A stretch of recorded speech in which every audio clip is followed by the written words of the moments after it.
14 au 26 septembre 2010, nous allons effectuer un nouveau périple ferroviaire. Nous partons avec mes parents visiter les villes de Moscou et Saint-Pétersbourg.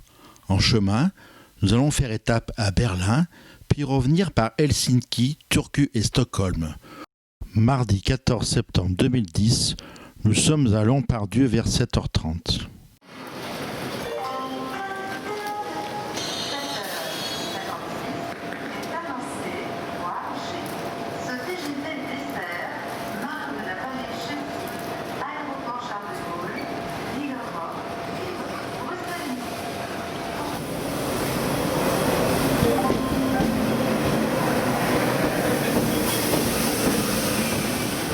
Nous voici installés dans ce TGV réseau pour Bruxelles.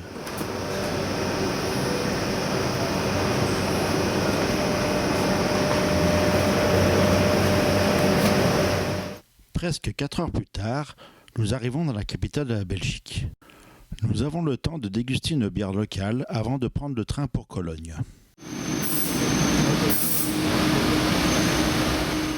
Nous prenons un ICE de Bruxelles à Cologne et ensuite un intercité avec sa voiture-restaurant jusqu'à Berlin. Nous allons arriver à Berlin-Ostbahnhof en fin de soirée. Nous passons la nuit à l'hôtel Select Berlin Hauptbahnhof. Il a été rénové avec goût, il date du 19e siècle. On est toujours à Berlin. On vient de terminer de prendre le petit-déj. On va se balader avant de reprendre le train cet après-midi. Et là, on est devant la gare Ostbahnhof avec les petits trains jaunes et rouges typiques de Berlin. Voilà.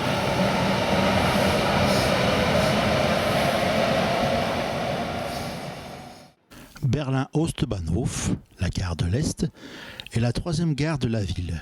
Elle a été ouverte en 1842. Elle fut d'abord appelée gare de Francfort, puis gare de Silésie. Elle est située sur l'artère principale qui relie les gares de Berlin de l'Est vers l'Ouest. Cette artère est desservie par les trains de la S-Bahn et de la Bundesbahn.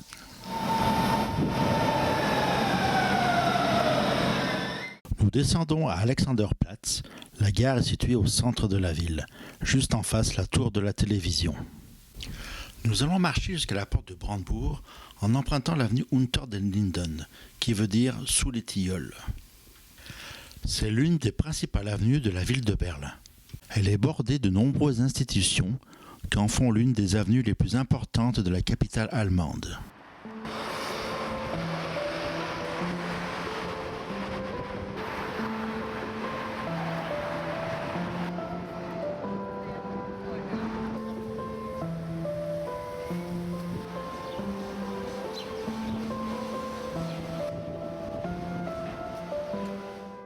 Nous sommes maintenant à la porte de Brandebourg. C'est le symbole de la ville de Berlin. C'est aussi le symbole de la séparation de cette ville entre l'Est et l'Ouest. Un petit peu plus loin se situe le mémorial soviétique. C'est un monument commémoratif de la Seconde Guerre mondiale. Nous poursuivons notre visite en passant devant le Bundestag.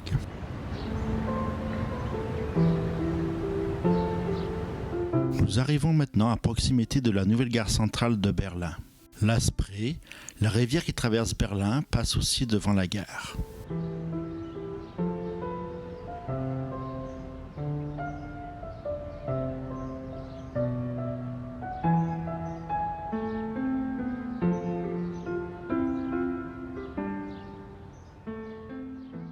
Nous allons à la brasserie Nolle, qui se situe sous la gare de Friedrichstraße, pour prendre le repas du midi. Willkommen in Berlin Ostbahnhof.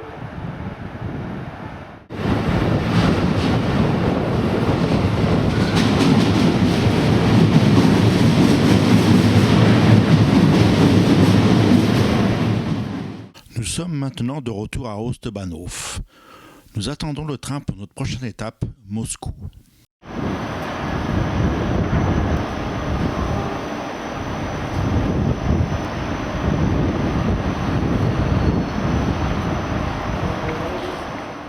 L'Express 443, Berlin-Hauptbahnhof, Moscou, entre en gare. Les voitures bleues sont du type biélorusse, elles sont à destination de Minsk, tandis que les voitures rouges et bleues sont des voitures russes à destination de Moscou.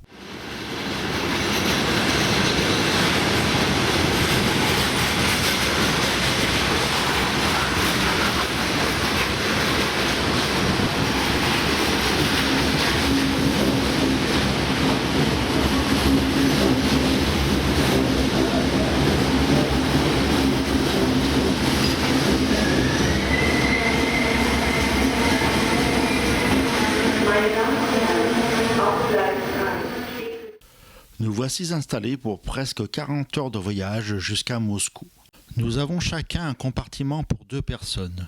En position de jour, il y a des fauteuils confortables. Nous filons vers l'est à bonne vitesse.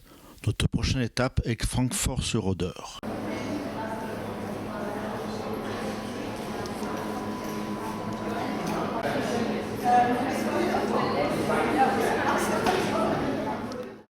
À Repsin, la première gare polonaise, les provinistas profitent du soleil pendant leur relais traction.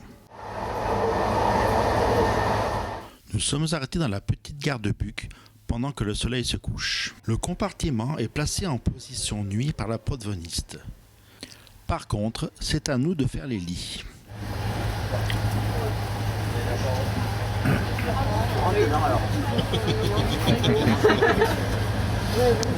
Avec un pré-oreiller. Donc on met le drap par-dessus, c'est plus simple hein, pour le pré-oreiller. Hop, on soulève un petit peu le tout.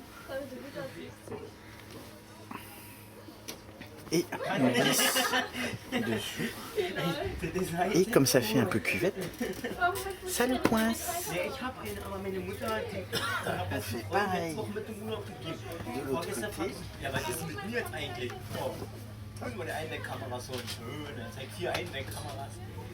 Et on se trouve avec le drap coincé. Et on fait pareil. De l'autre côté, parce que le drap est suffisamment large.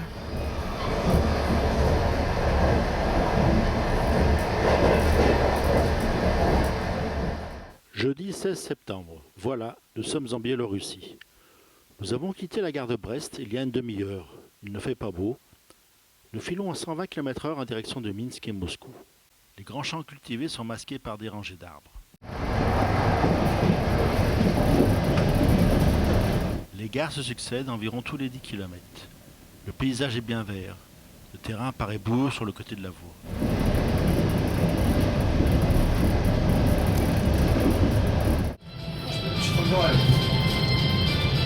Nous sommes dans la voiture-restaurant pour le petit déjeuner. Nous sommes bien seuls. Il n'y a personne. Le serveur parle à peine l'anglais. Il nous propose des plats pour le petit déjeuner. Apparemment, il ne reste pas grand-chose. Mais j'aurai quand même 2 œufs au plat avec du jambon, de la tomate et de l'aneth. Nous pouvons payer en euros. Le serveur nous explique la note et nous fait le change de la monnaie en roubles. Nous arrivons à Minsk bien à l'heure. Il tombe des cordes. La gare est en travaux, des quais sont manquants. Les voitures Berlin-Minsk qui étaient en tête du train sont mises à l'écart par un locotracteur. Une fois la manœuvre exécutée, notre gigantesque locomotive électrique se remet en place.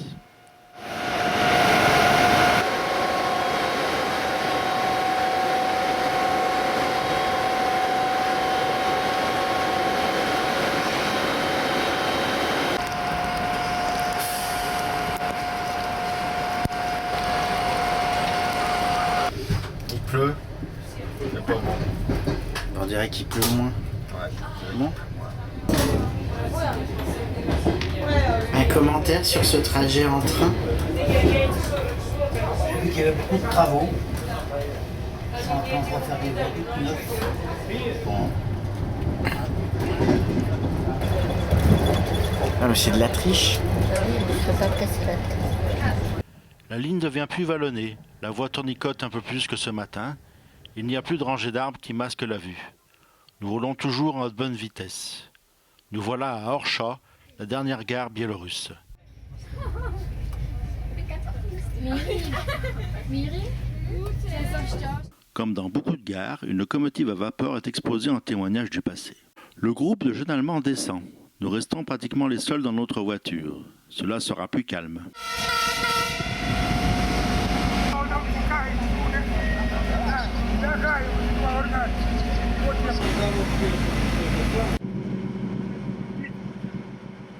Une fois repartis, nous allons à la voiture-restaurant pour le repas.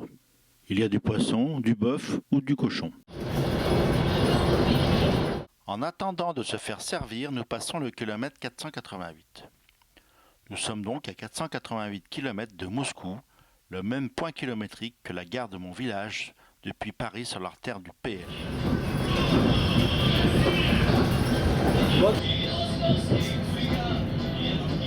Les plats sont arrivés. La musique diffuse de la musique russe. Nous arrivons en gare de Smolensk. Smolensk est la capitale de l'oblast du même nom. Sa population s'élève à 326 000 habitants. Cette ville fortifiée fut détruite plusieurs fois durant l'histoire, par Napoléon et puis par Hitler. Elle reçut le titre de ville-héros en 1985. La gare est monumentale dans un pur style soviétique. Elle a été repeinte récemment.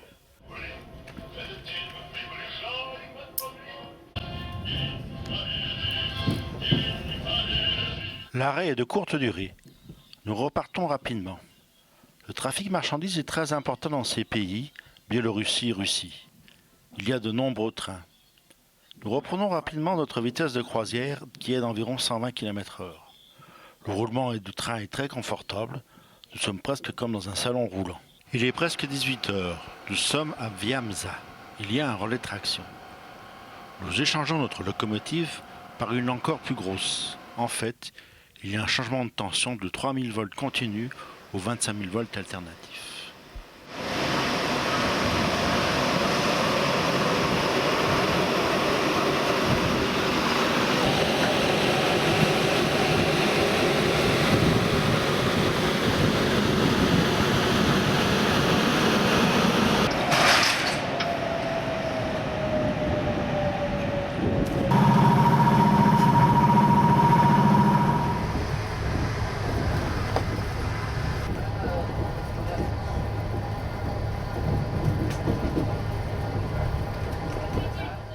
Nous poursuivons notre voie vers Moscou.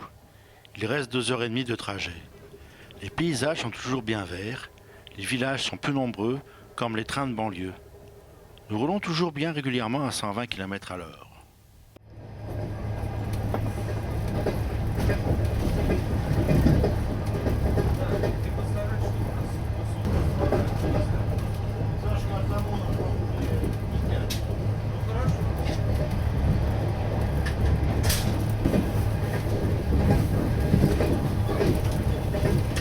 Nous arrivons à 20h35 en gare de Biélorussie, 30 heures après notre départ de Berlin.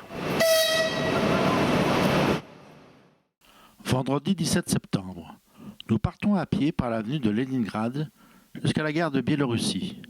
Puis nous voilà sur la place rouge, le lieu incontournable à voir à Moscou, avec l'église de la Vierge de Kazan, le Goum et ses galeries marchandes, le musée d'histoire d'État, le mausolée de Lénine et la cathédrale Basile de Bienheureux.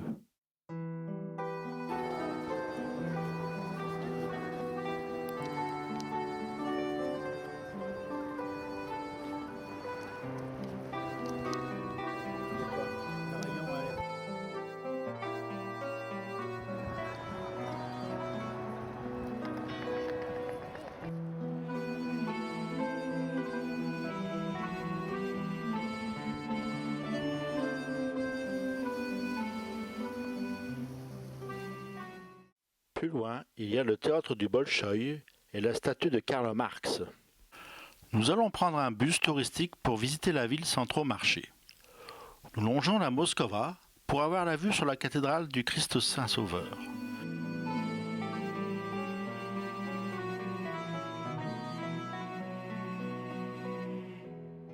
Puis nous prenons le boulevard Gagarine avec sa statue.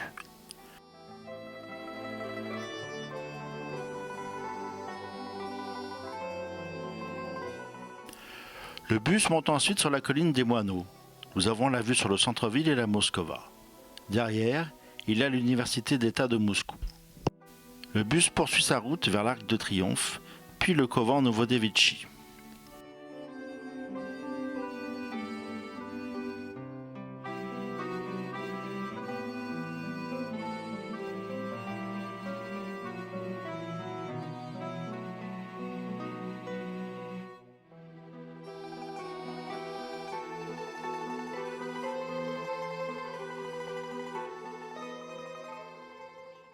Après une petite pause bière, nous rejoignons maintenant la rue Arbat, celle qui est piétonne.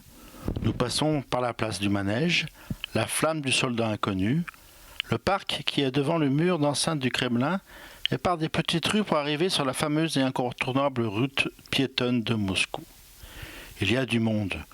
Nous cheminons jusqu'au bout, tranquillement, sans se presser. Au retour, nous faisons une grande halte dans un café pour boire 2 chocolats chauds, un verre de vin et un cappuccino.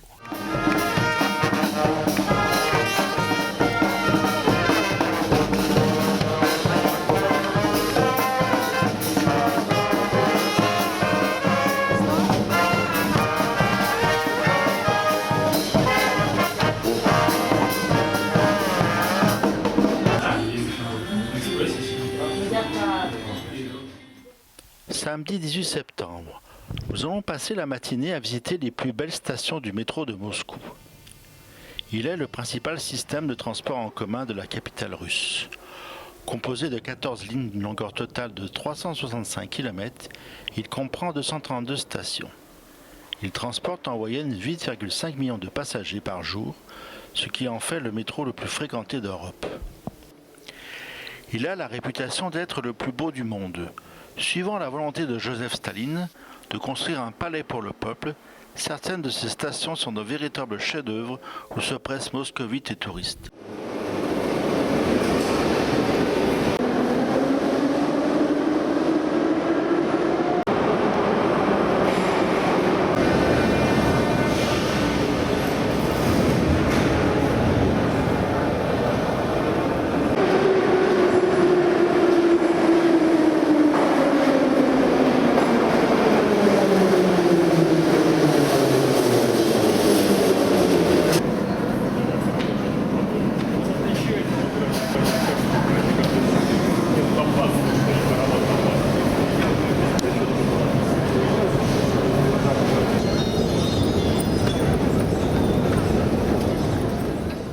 Vers les midis, nous sommes à la gare de Kiev.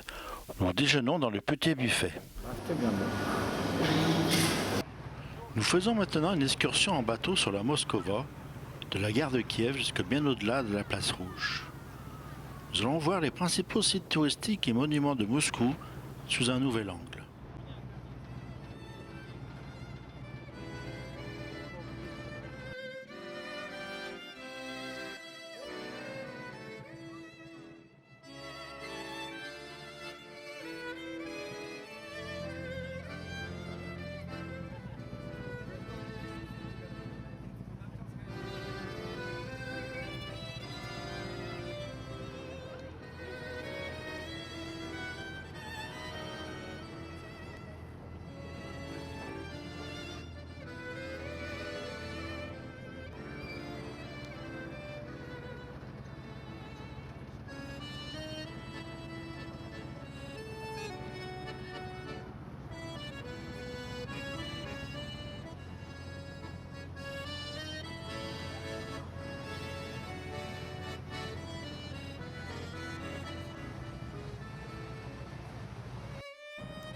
Nous terminons la journée au GUM, le magasin universel d'État.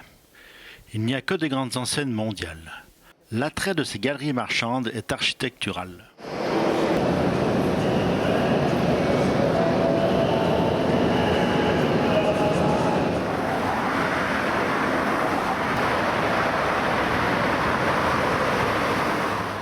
Dimanche 18 septembre, nous quittons Moscou pour Saint-Pétersbourg.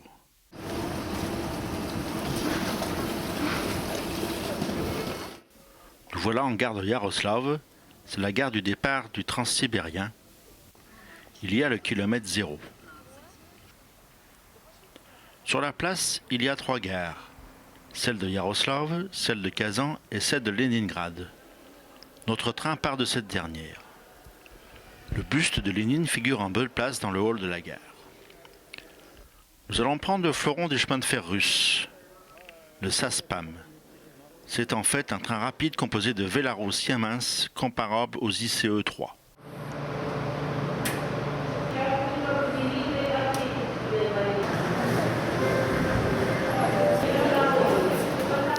À 13 h, nous décollons sans bruit. La puissance de la motorisation répartie donne cette impression. Nous passons la banlieue de Moscou, elle est importante. Il y a encore des immeubles après 45 minutes de trajet. Juste après, c'est la forêt, la taïga. Le train prend alors une vitesse de croisière de 200 km à l'heure. Notre SASPAM est le seul à s'arrêter 4 fois en cours de route. Nous allons mettre 14h45 pour couvrir les 652 km qui séparent Moscou de Saint-Pétersbourg. D'autres trains sont plus directs et mettent parfois moins de 4 heures.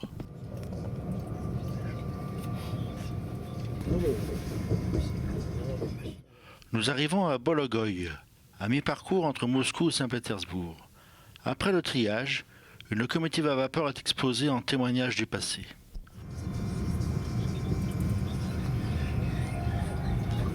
Ils ont tous des vestes, hein. Je crois que t'as pas pu.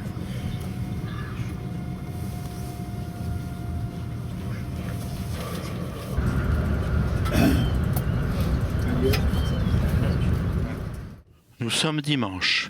Les trains de marchandises semblent être tous à l'arrêt dans les triages. Par contre, nous croisons de nombreux trains de voyageurs.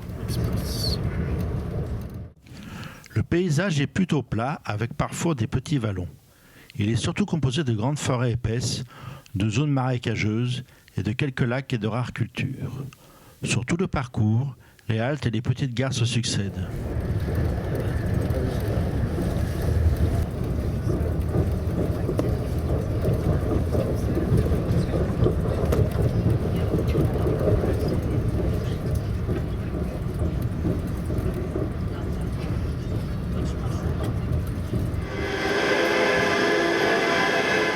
Nous arrivons à l'heure.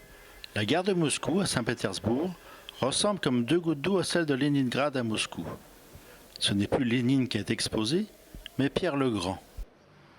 Lundi 20 septembre. Nous partons visiter la ville. Elle semble plus agréable et plus jolie qu'au Moscou. Les bâtiments ont presque tous été rénovés.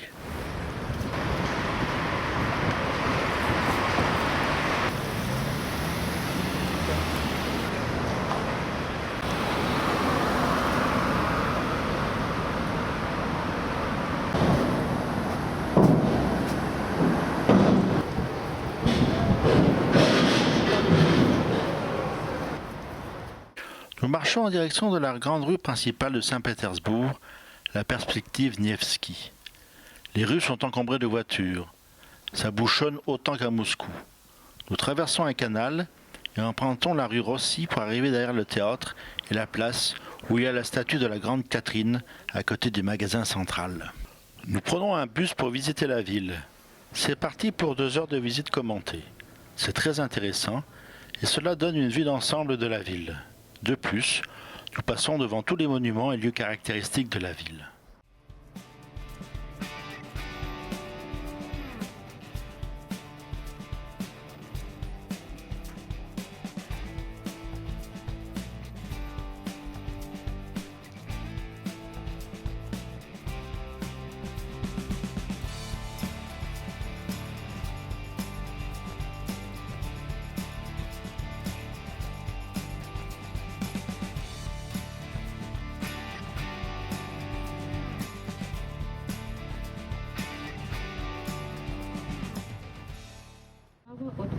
Конечков дворец. Он назван так по названию моста. Сейчас... L'après-midi, nous faisons un tour en bateau d'1 heure environ. La ville de Saint-Pétersbourg comporte beaucoup de canaux. Nous voyons d'autres parties de la ville, peut-être un peu moins touristiques, mais tout aussi jolies et intéressantes.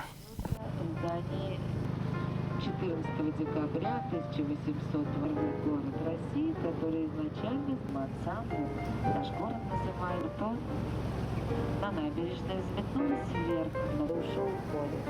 И больше уже не Коровинский, в этом доме жил Эдуард Францевич Направник, не сваи. Эти сваи сохранили. Зараженная решетка, в ней кружки выстроились в ряд, а под ним...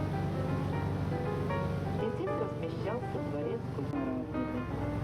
Вдоль Невского проспекта зеленый мост. Эксперты ЮНЕСКО признают и граф.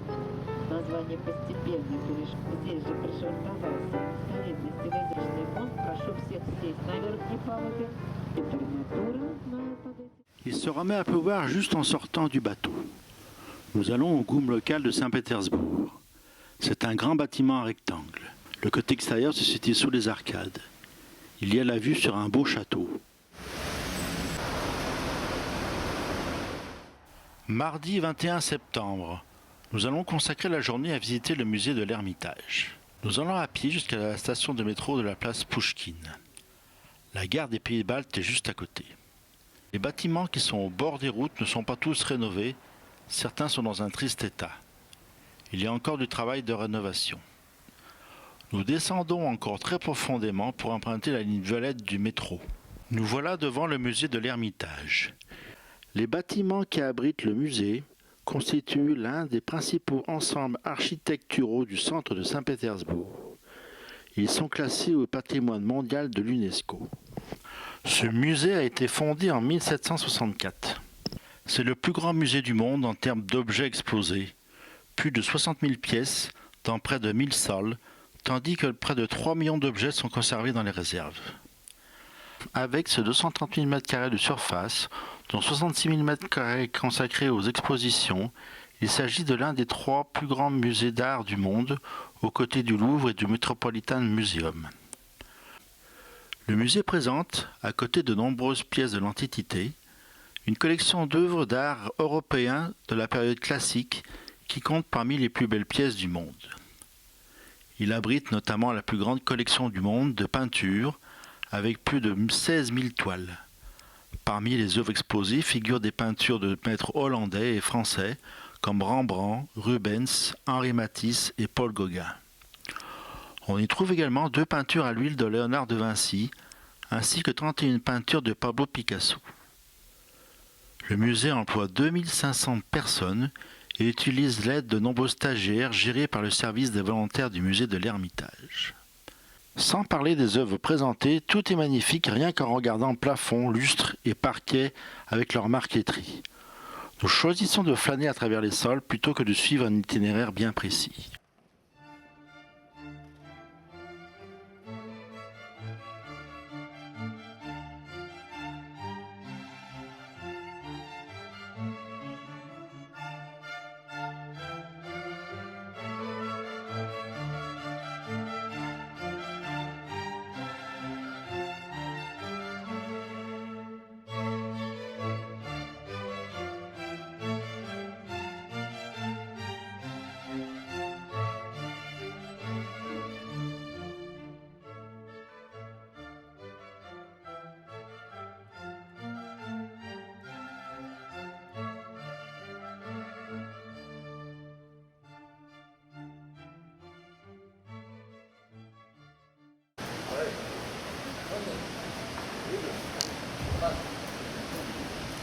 Nous sortons du palais vers 17h30, les yeux et le cerveau remplis de très belles choses, mais les jambes lourdes et les pieds endoloris.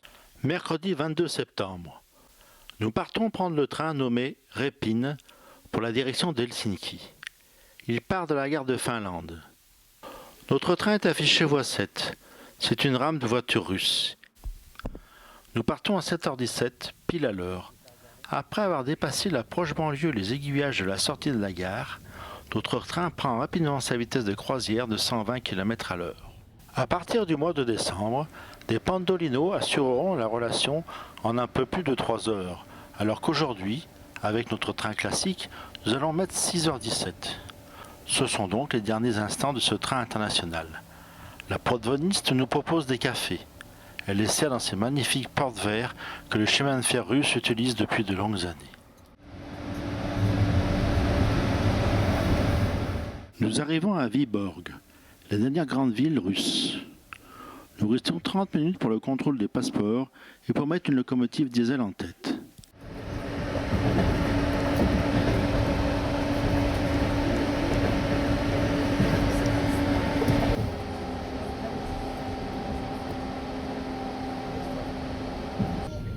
Quelques kilomètres plus loin et nous voilà en Finlande.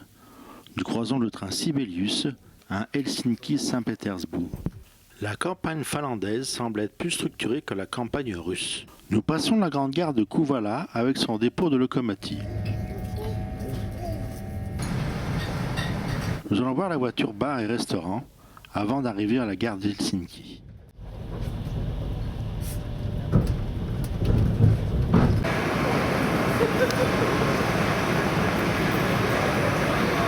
Nous arrivons à la gare centrale de Helsinki à 12h35, bien à l'heure. La protagoniste nous souhaite une bonne journée.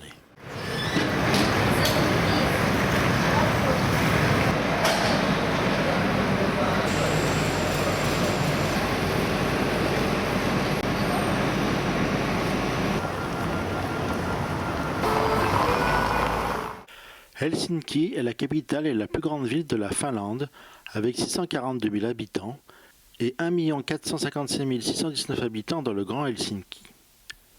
C'est la capitale la plus septentrionale du monde après Reykjavik, capitale de l'Islande. La ville a la plus forte population immigrée de tout le pays.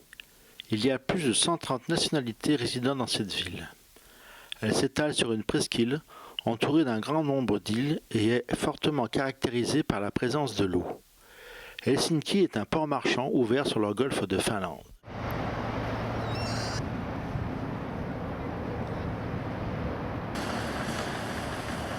Nous allons faire une excursion en bateau.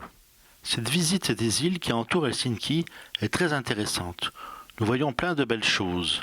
De grandes et de belles maisons, des saunas finlandais de partout, des brise-glaces, etc., etc.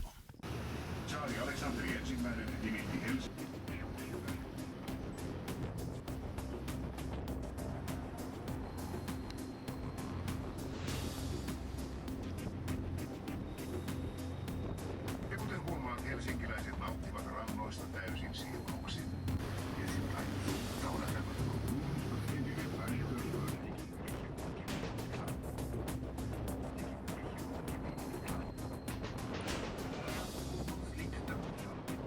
The history of the manor dates back to the 16th century.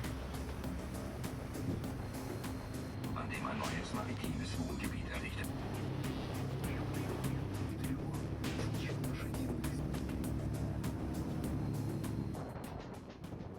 La balade en bateau est terminée.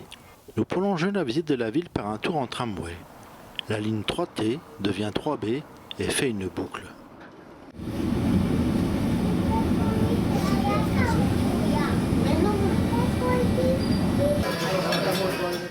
Plus tard dans la soirée, nous mangeons dans un restaurant qui expose de vieux modèles agricoles finlandais. Jeudi 23 septembre. La ville d'Helsinki est bien desservie par les tramways, ils sont fréquents. Cette ville est truffée d'immenses centres commerciaux.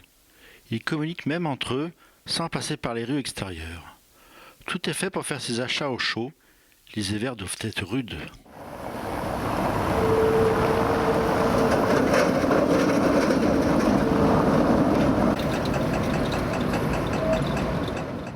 Le bâtiment de la gare d'Helsinki est conçu par l'architecte Eliel Saarinen. La gare est en grande partie recouverte de granit finlandais, mais ce qui la distingue surtout, ce sont sa tour de l'horloge et les deux paires de statues, sculptées par Emil Verkinsson, tenant des globes lumineux de part et d'autre de l'entrée principale. Nous rejoignons notre train affiché à la voie 11. Il doit partir à 12h03. Il est composé de 4 voitures à 2 niveaux tractées par une RE 460 finlandaise. Nous sommes les seuls dans la partie haute de la voiture 4. Ce n'était pas la peine de réserver. Nous allons à Turku, c'est à 200 km à l'ouest d'Helsinki. Cette ville est au bord de la mer Baltique. En effet, nous poursuivons notre retour en France en empruntant demain un bateau pour Stockholm. This journey is a no-smoking trip. Have a pleasant journey.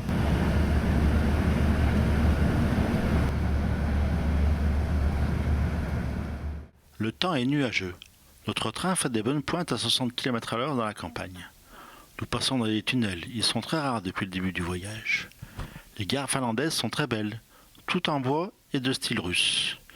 Il y a des grands champs de céréales moissonnés, des forêts, des rivières, quelques lacs et plein de voitures et de vélos dans les parkings des gares.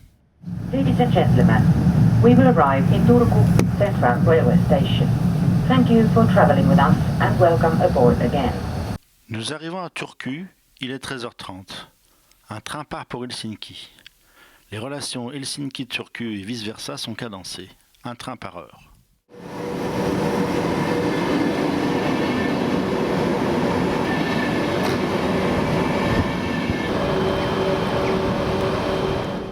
Turku est une ville située sur la côte sud-ouest de la Finlande et traversée par le fleuve Aura. Nous marchons vers la cathédrale de l'autre côté de la rivière. Son quartier est paisible et plein d'étudiants. L'université est juste derrière. Il y a aussi beaucoup de maisons en bois de style russe. Le musée de la musique de Sibelius est juste à côté, mais il est seulement ouvert de 11h à 16h. Il y a des beaux champignons dans l'herbe coupée devant des jolies maisons.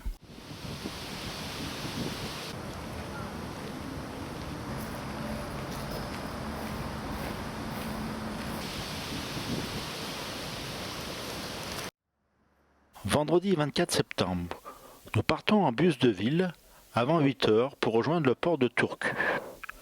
Nous prenons un bateau pour la traversée de jour vers Stockholm. Nous voyageons avec la compagnie Sijalin sur le bateau qui s'appelle le Galaxy. Il y a de la place, le bateau n'est pas plein. Nous allons voguer toute la journée vers Stockholm, ce voyage est très beau. Nous allons être rarement en pleine mer. En effet, la sortie de Turku se fait à travers un long estuaire, puis par des passages entre des myriades d'îles.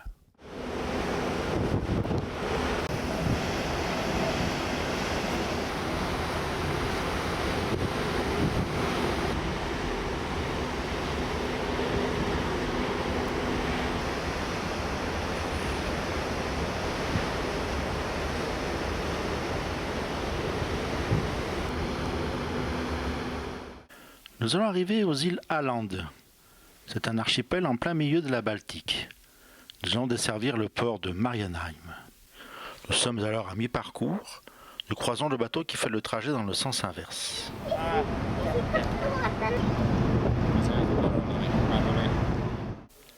La salle du self pour les repas est immense. Les buffets sont bien achalandés, il y en a plusieurs. Mais la nourriture est très moyenne, dommage. Nous rentrons maintenant en Suède par un large passage au milieu des îles. C'est l'après-midi, le temps s'est découvert, les couleurs sont magnifiques.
Nous sommes à Stockholm à 18h15.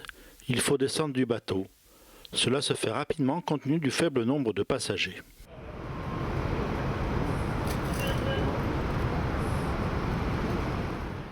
Notre hôtel est au centre-ville, juste à côté de la gare des chemins de fer suédois. Samedi 25 septembre. Notre train pour Copenhague part à 12h21. Nous avons le temps de faire une petite visite de la ville. Nous passons par la grande rue descendante avec son tram, puis à droite en direction du château par le mini-parc avec les statues. Un bateau à vapeur attend de faire le plein de touristes pour une balade sur l'eau. Nous remontons pour passer sur la place du musée Nobel, la cour du château avec ses canons et la grande rue piétonne qui traverse la ville jusqu'à la grande place.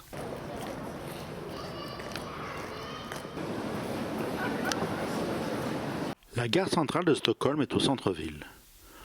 Nous allons prendre un X2000 pour Copenhague. Le train se met en place au dernier moment. Il y a du monde, mais nous partons quand même à l'heure.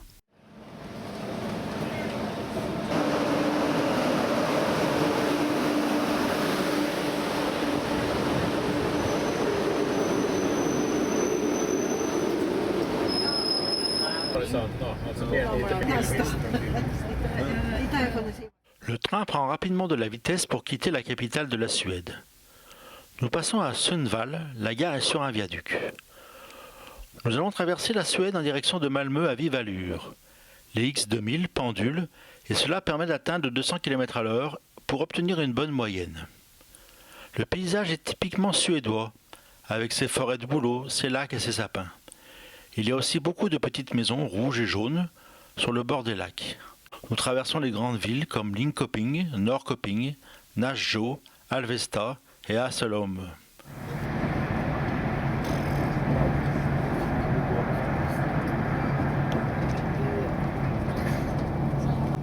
Först. Men jag kommer ner nu direkt i alla fall. Så lite tag. Men du är ju på labb. Men du... Nous arrivons à Malmö avec 10 minutes de retard. Nous en repartons avec une autre rame pour Copenhague, en passant sous l'ouvrage de Grand Belt, viaduc et tunnel sous la mer Baltique.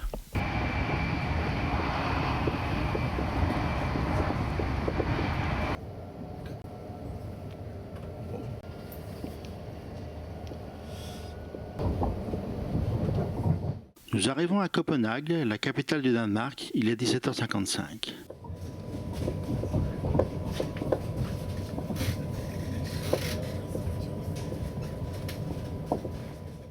Nous avons 45 minutes pour changer de train. Et là, c'est véritablement le retour. C'est avec le City Night Aurora Copenhague Ball que nous allons faire un grand pas vers Lyon. Durant toute la nuit, nous allons traverser le Danemark vers Hambourg en passant par Flensburg. Ensuite, le train va descendre toute l'Allemagne du nord au sud jusqu'à Bâle.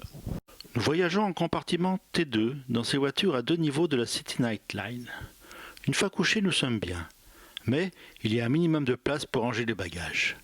Ces voitures sont modernes, elles roulent sans bruit. Nous allons certainement passer une très bonne nuit. Dimanche 26 septembre. Nous prenons le petit déjeuner dans un grand compartiment laissé libre et mis à notre disposition par la protagoniste espagnole qui est ici dans notre voiture. Nous remontons maintenant vers la vallée du Rhin côté allemand jusqu'à Bâle. Le train ne roule pas très vite, mais cela nous permet de bien voir le paysage. Les belles maisons, les jardins, la forêt noire. Entre Fribourg et Bâle allemand, la ligne a un tracé sinueux, en corniche, et c'est très joli. Achten Sie bitte auf die örtlichen Lautsprecherdurchsagen, da ich Ihnen keine Anschlussmöglichkeiten sagen kann, da mein Kommunikierer leider zusammengebrochen ist. Einen schönen Tag und vielleicht sehen wir uns mal wieder auf einem unserer City Nightline Züge.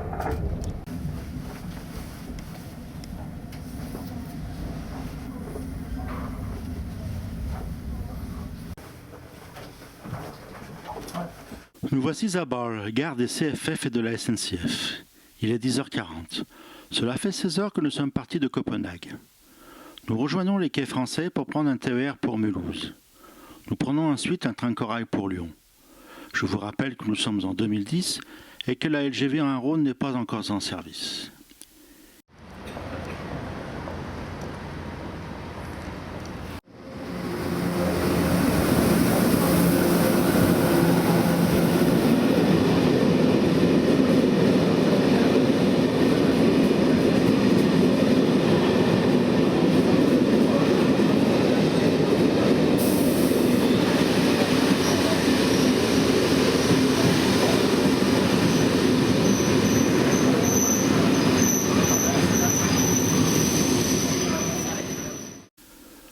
arrivés à Lyon, terme de notre voyage à 16h39.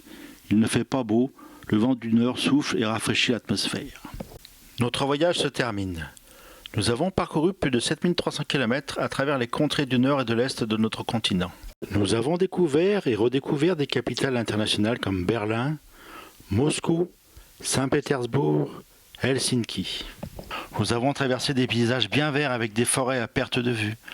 Nous avons pris des trains au long cours qui traversent le continent, des trains du siècle dernier comme le Saint-Pétersbourg-Helsinki, des trains de ce siècle comme le Saspan entre Moscou et Saint-Pétersbourg. Tout s'est bien passé, aucune surprise de dernière minute, des trains bien à l'heure et de très bons hôtels. À l'ère d'Internet, des applications iPhone, l'organisation de voyage devient plus facile et plus sûre. Dommage que la Russie fasse de la résistance avec ses visas, sinon d'autres destinations et d'autres trains au long cours seraient découverts. Mais avec le temps, peut-être que cela deviendra possible un jour. La suite au prochain numéro.